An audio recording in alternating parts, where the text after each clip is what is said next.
could talk a little bit about, I guess, what do you think that you're going to be able to bring to the table in this general election that your opponent, Mike Pompeo, isn't going to be able to bring?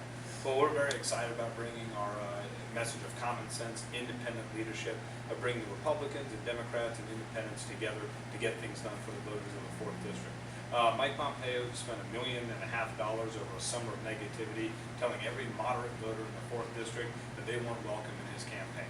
And so now the battle for the moderate majority of the 4th District is on, and we feel very confident about our chances. That's interesting that you say that. Why do you say that his campaign was saying that moderates weren't a part of that? Do you think he was pushing his conservative?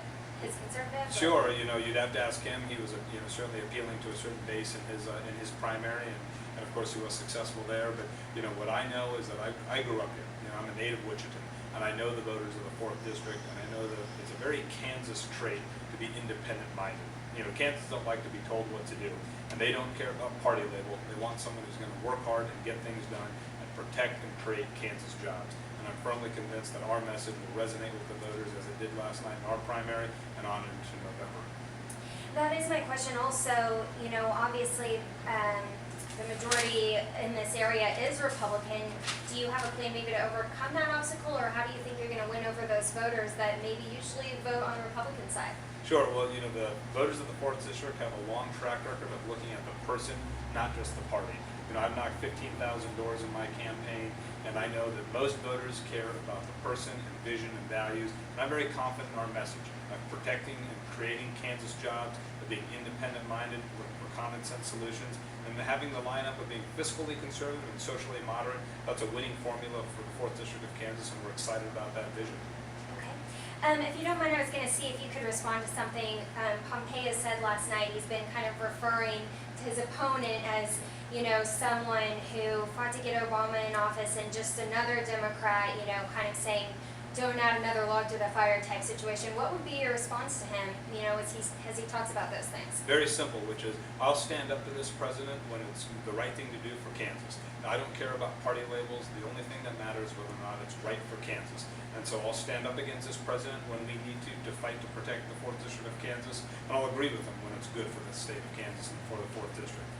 I've read that you've said that your #1 goal is going to be bringing more jobs to the state. Is there anything specific that you have in mind, if you were elected, that you could do in Washington, D.C. that might help our economy recover? Absolutely. I have declared that the first thing I will do as a member of Congress is work to eliminate the tax breaks and loopholes that reward companies for shipping our American jobs overseas.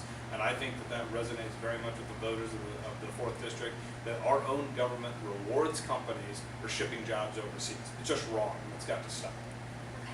Okay. You've said in the past that you pride yourselves on working across the aisle on issues in the House of Representatives.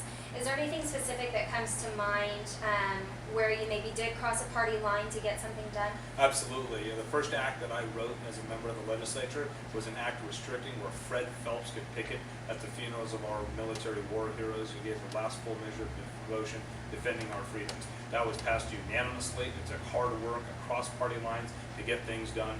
Also, in the last legislative session in 2009, I spearheaded a piece of legislation that provided critical assistance to laid-off workers. That was a very hard-fought effort. It took a very strong skill set of working across party lines. So I have a proven track record of getting things done for the voters of the 4th District in an independent, common-sense manner. Okay. And my last question is that, I think your campaign has said, and others have said, that Mike Pompeo ran kind of a dirty campaign in the past few months. What do you plan to do with your campaign leading up to November? What kind of plan do you guys have? I think thousands of voters told us that they were very turned off by the tone of the Republican primary. And again, Mike Pompeo spent $1.5 million over a summer of negativity, reminding moderate voters that they were not welcome in his camp. And so I'm very much looking forward to doing what I've done from the beginning of my political career, talking about issues, reaching across party lines, and laying out my vision and values for the voters of the 4th District. And I'm very confident in our chances in November. We look forward to a great victory. Anything else that you'd like to add? No, I appreciate your time.